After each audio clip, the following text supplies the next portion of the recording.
Your rent is about $1,650 a month right now. That is close to the national median asking rent. Your landlord did not really set that number. Your city council did not set it either. It was set inside a market most people have never looked at. American mortgage debt now sits near $13.3 trillion. That market decides what borrowed money costs. What borrowed money costs decides what houses cost, and what houses cost decides what you pay to live in one. That market has been wrong before, and badly. Between 2006 and 2012, national home prices fell 27%. Most of those buyers had followed the standard advice. They bought because renting was throwing money away. By the end of this video, you will know exactly what every housing move costs you in dollars. Not in feelings, not in slogans, in dollars. Welcome to Rigged Numbers, where we expose the financial systems quietly working against you and give you the math to fight back. Subscribe if you want the math, not the hype. Start with what these two contracts actually are. A mortgage is a piece of paper that says you owe a bank money.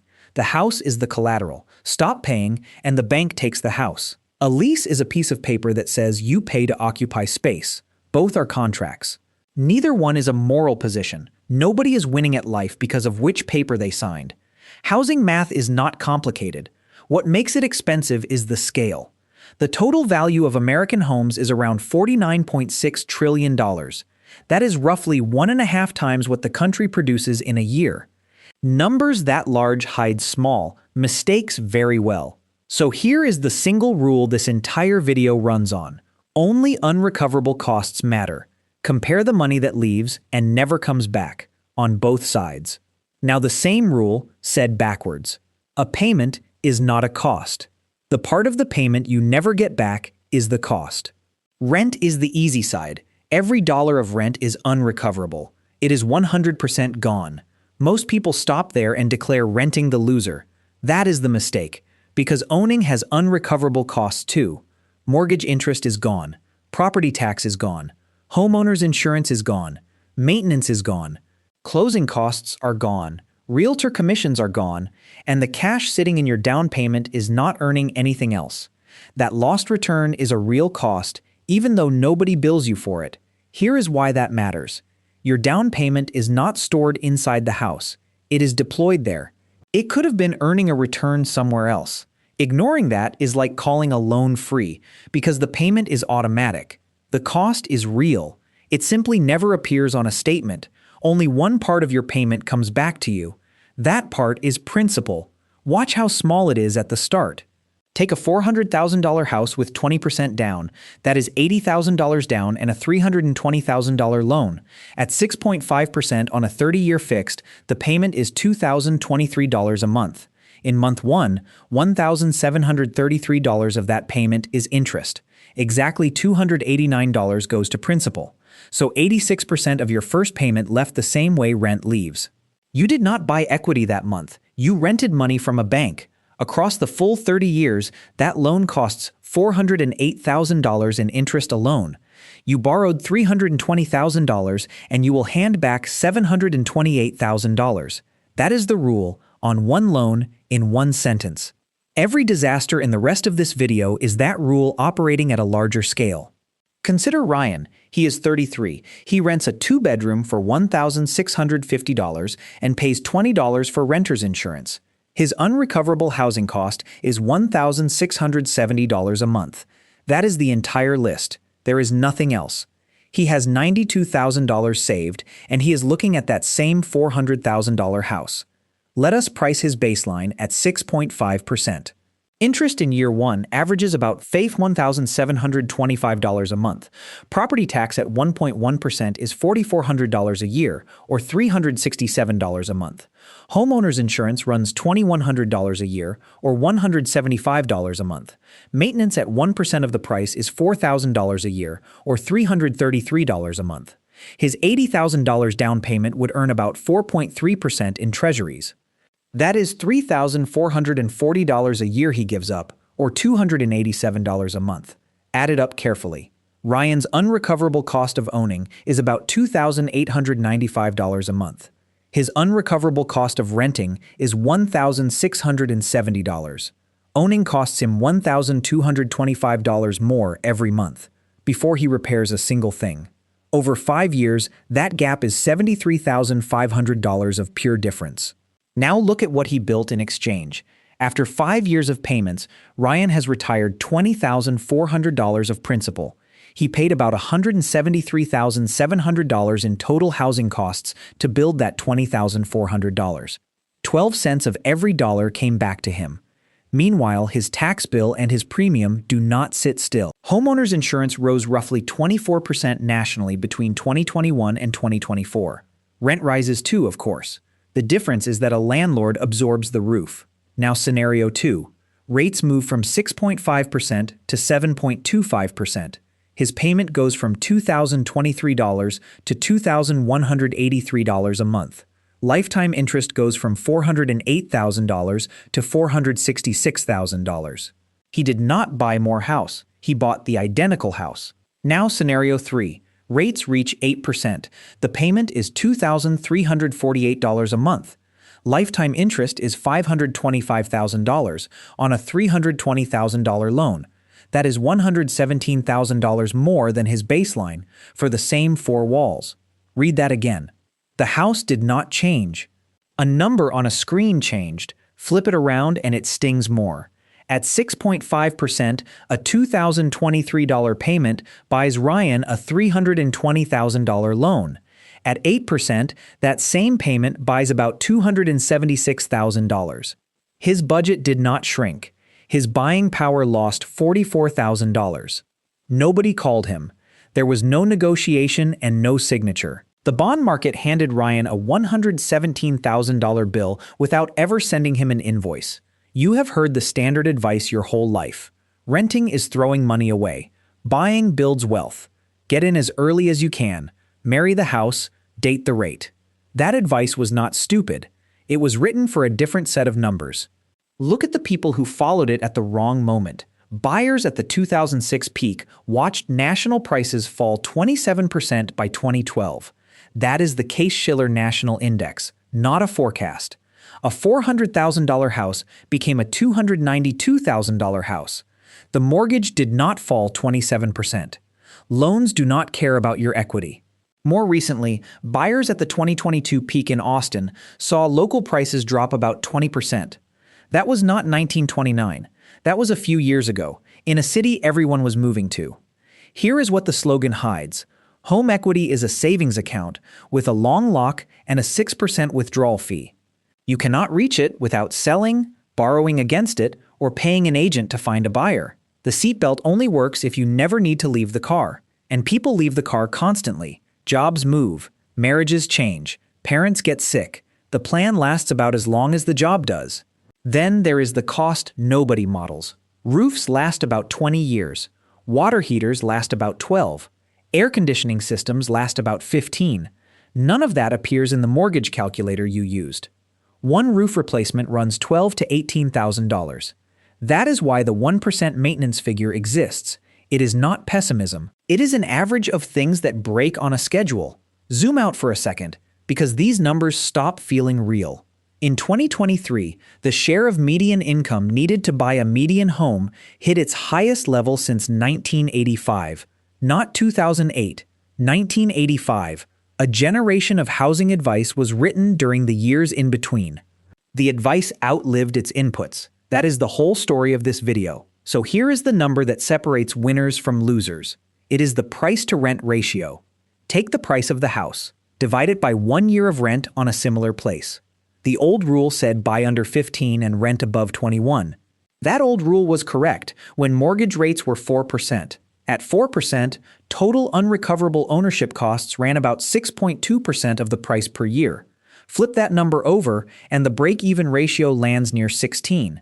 At 6.5%, those same costs run about 8.7% of the price per year.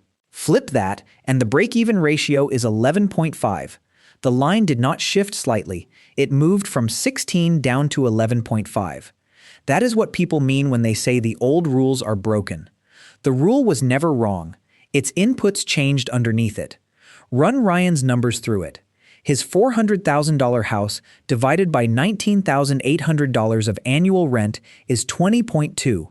He is nowhere near 11.5. Owning loses for him by $1,225 a month, exactly as the ratio predicted. Now consider Priya. Same country, same year, same 6.5% rate. Different city. Her house costs $230,000. A similar rental near her costs $1,700 a month. Her ratio is 11.3, just under the line. Her interest, tax, insurance, maintenance, and lost return total $1,690 a month. Her rent plus renter's insurance would be $1,720. Owning is cheaper for Priya on day one, before any appreciation. Same rule, same rate, opposite answer. This was never about renting versus buying. It was always about the ratio. So where do these rates actually come from? Not from your bank's mood. Mechanism 1 is the spread.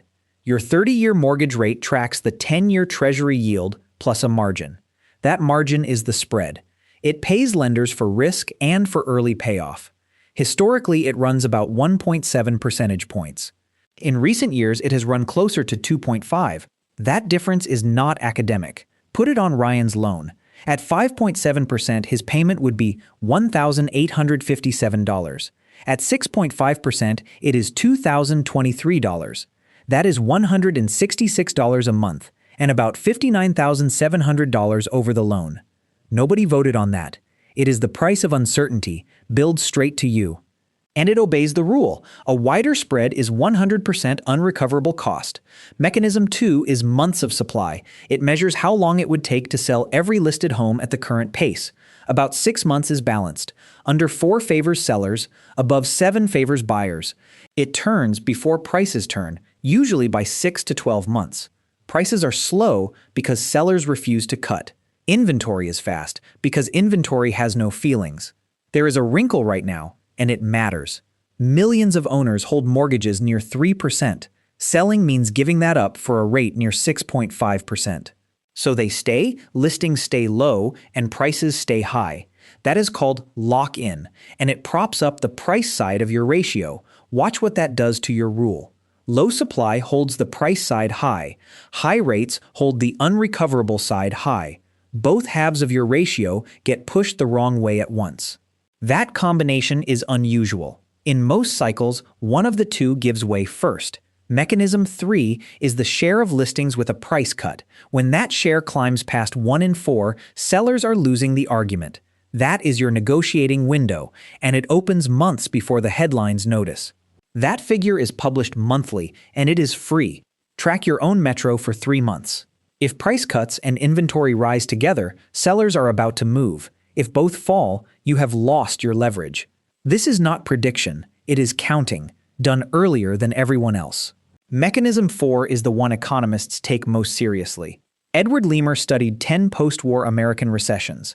Housing turned down first in 8 of them.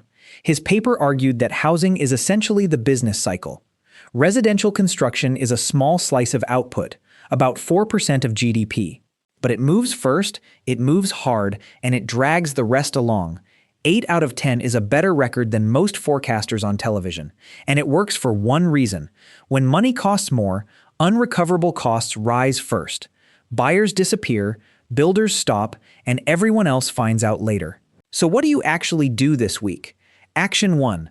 Price your own unrecoverable cost instead of guessing.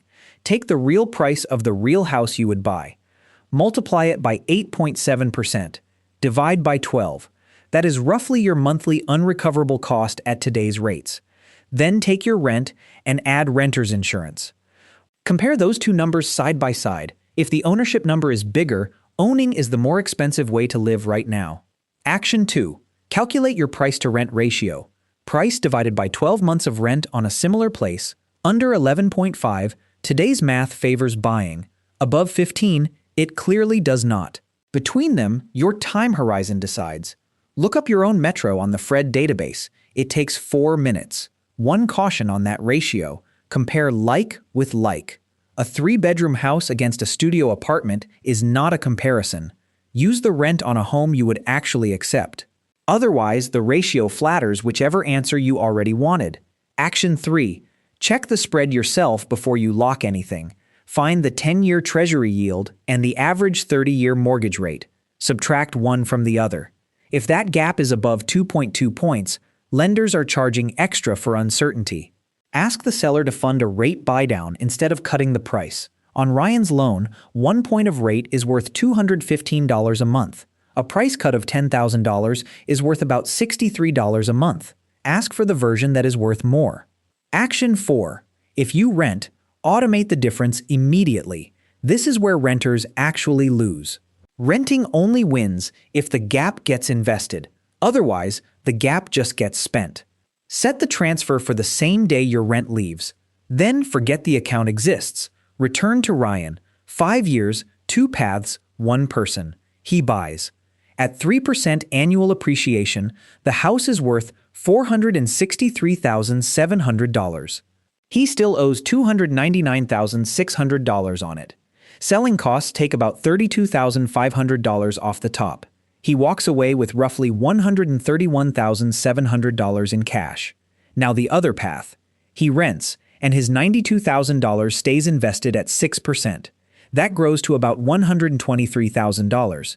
He also invests the $1,025 monthly gap, which becomes about $85,000. His total is roughly $208,000. Renting is ahead by about $77,000 after 5 years. One honest note on that comparison. It assumes he actually invests the difference every month. Most people do not, and that is the real weakness of the renting case. The math does not care about intentions. It only counts deposits. For buying to merely tie, that house must gain 6.4% a year, every year. That is not impossible. It is just not a plan. It is a forecast wearing a plan's clothes. Stretch the horizon and the math turns. His rent rises about 3% a year forever. His principal and interest payment never moves again. Around year 11, the fixed payment wins. That is the real argument for buying, and it is a good one. It is just an argument about time, not about shame. Here is the metaphor worth keeping. A mortgage is rent paid to a bank, bundled with a savings plan you cannot touch for free. Some years that bundle is a bargain. At a ratio of 20-1, it is not. The price-to-rent ratio is the closest thing housing has to a price tag on the whole decision. One number, 2 minutes, and the slogan stops mattering. None of this means never buy. It means buy on arithmetic, not on embarrassment. A house you love, in a city you will stay in, for 11 years, is a fine decision. A house bought because someone said renting is throwing money away is a $77,000 apology. The people who understand this are not smarter than you. They just stopped pretending it was boring. I built a calculator that runs these exact numbers on your city, your rent, and your rate. It is free, and the link is in the description. Give it your rent, your target price, and your horizon. It hands you back a break-even year. If this connected the dots, hit like, subscribe, and I will keep bringing you the math instead of the hype.